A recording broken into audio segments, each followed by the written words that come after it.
आह, हाँ बेटा, बहुत आराम मिल रहा है। थोड़ा और जोर से। हाँ, बस वहीं पर।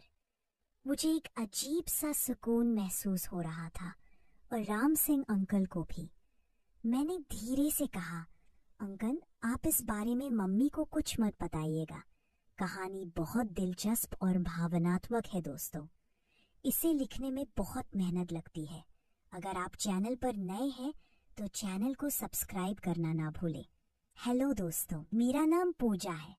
मेरी उम्र 21 साल है और मैं अपने माता पिता की इकलौती संतान हूँ।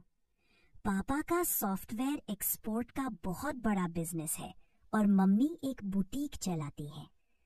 चंडीगढ़ में हमारा एक सुंदर सा घर है जिसमें 3 गाड़ियां और उनको रखने के लिए एक बड़ा गैराज है।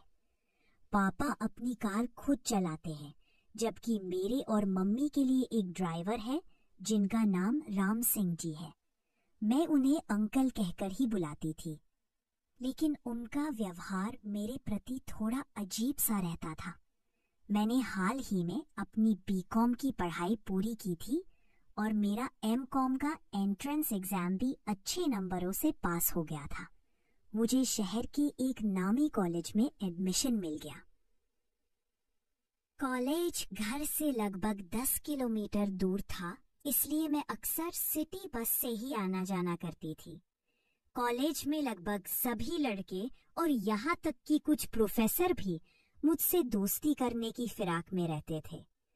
मेरे पास हमेशा से एक अच्छा स्मार्टफोन था और मुझे नए लोगों से मिलना जुलना पसंद था। हमारे ज्यादातर प्रोफेसर की उम्र 45 से ज्यादा ही थी। ये बात उन दिनों की है जब हल्की हल्की ठंड शुरू हुई थी। मैं कॉलेज जाते समय जीन्स, टॉप और ऊपर से एक श्रग या डेनिम जैकेट पहन लेती थी। क्लास में एक बेंच पर 2 ही स्टूडेंट्स बैठ सकते थे। मैं हमेशा पहली बेंच पर खिड़की वाली सीट पर बैठती थी। हमारे एक इकोनॉमिक्स के सर थे जो रोज पहला लेक्चर लेने आते थे। वे हमेशा क्लास में मेरे पास खड़े होकर ही लेक्चर देते थे।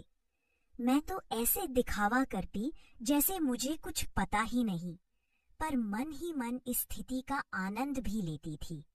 कभी कभी सर कुछ ज्यादा ही करीब आ जाते थे, लेकिन बड़ी चतुराई से अपने हाव भाव छिपा लेते थे। कुछ दिन ऐसे ही चलता रहा।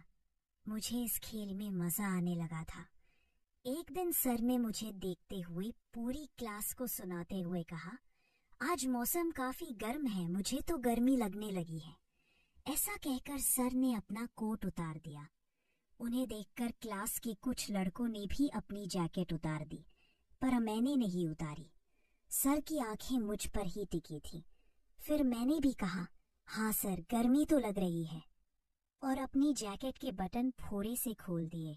अब सर का ध्यान पढ़ाने से ज्यादा मुझ पर था। तभी सर ने जानबूझकर अपना पेन मेरी बेंच के पास गिरा दिया। जैसे ही मैं पेन उठाने के लिए नीचे झुकी, सर मुझे घूरने लगे। मैंने तुरंत पेन उठाकर सर को दिया और ये सब गलती से हुआ, ऐसा नाटक करते हुए अपनी जैकेट के बटन ठीक से बंद कर लिए।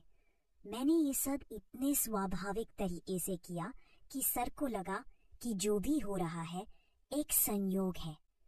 खैर, ये सिलसिला काफी समय तक चला, लेकिन मैंने बात को आगे नहीं बढ़ने दिया। सर भी यही समझते रहे कि ये सब अनजाने में हो रहा था। इस बीच सर को यह पता चल गया था कि मैं सिटी बस से आती जाती हूँ, तो वो मेरा पीछा करने लगे।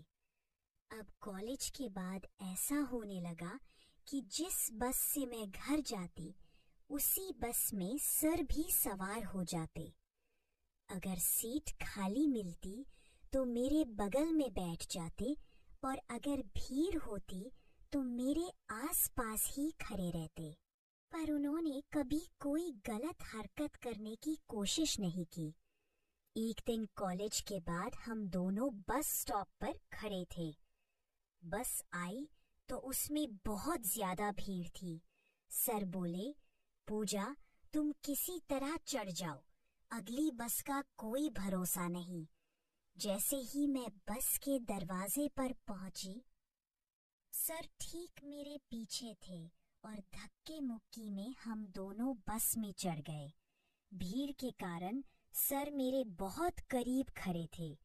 बस के झटकों से उनका शरीर मुझसे टकरा जाता था।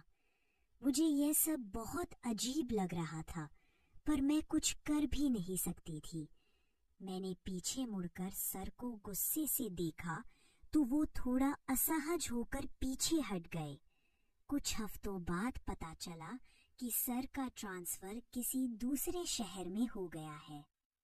छुट्टियों के बाद कॉलेज फिर से शुरू हुआ और मुझे वो पुरानी बातें याद आने लगी। कई लड़कों ने मुझे प्रपोज किया, पर मैंने किसी में दिलचस्पी नहीं दिखाई। मैंने किसी को अपना नंबर तक नहीं दिया, क्योंकि मैं कोई झंझट नहीं चाहती थी। कॉलेज शुरू होने पर मैंने कुछ नए कपड़े खरीदे, जिनमें जीन्स टॉप और कुछ सलवार सूट थे। एक दिन मैं कॉलेज से आकर अपने कमरे में पढ़ रही थी, तभी मम्मी ने कहा, चलो ग्रोसरी स्टोर तक चलते हैं, घर का कुछ सामान लाना है। मैं तैयार होकर अपना पर्स लेकर नीचे आ गई। हम दोनों राम सिंह अंकल के साथ गाड़ी में बैठकर बाजार चले गए। हमने घर का राशन और कुछ अन्य जरूरी सामान खरीदा और उसे गाड़ी की डिक्की में रखकर घर की ओर लौटने लगे। रास्ते में मम्मी के फोन पर उनके एक क्लाइंट का जरूरी कॉल आ गया और उन्हें तुरंत बुटीक पर जाना पड़ा। मम्मी ने मुझसे कहा, तुम और अंकल घर जाओ और हाँ, पीछे ही बैठना, मैं यहाँ से कैब ले लूंगी। वह कैब लेकर चली गईं। अब गाड़ी में मैं और ड्राइवर अंकल ही थे। तभी मेरे दिमाग में एक शरारत सूझी। मैं अपने ड्राइवर अंकल के बारे में बता दूं, उनकी उम्र 55 से 57 के करीब होगी। वह मुझे बेटिया कहकर बुलाते थे। मेरे मन में ख्याल आया कि क्यों ना अंकल से गाड़ी रुकवाकर आगे की सीट पर बैठ जाऊं।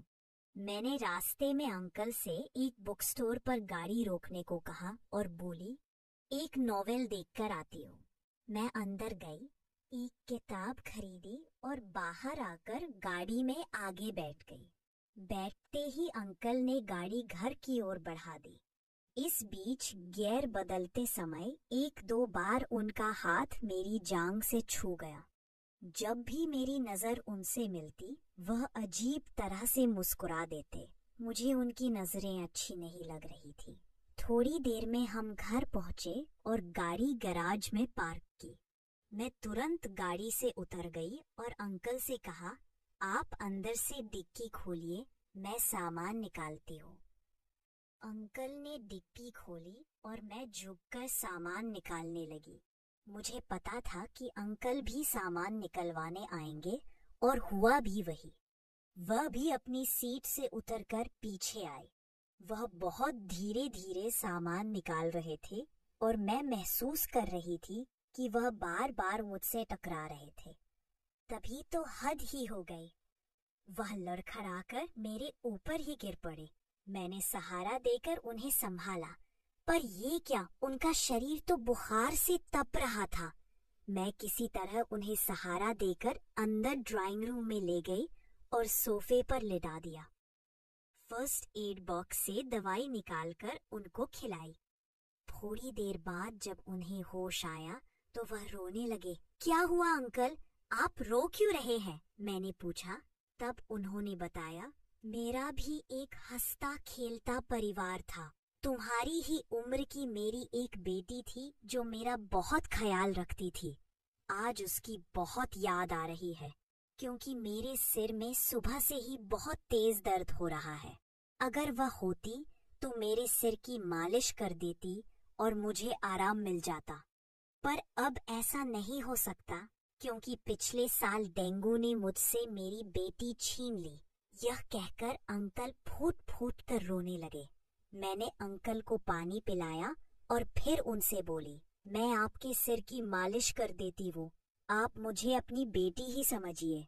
अंकल बोले, नहीं बिटिया, आप नहीं, मैडम को पता चल गया तो मेरी नौकरी चली जाएगी। मैंने उनकी एक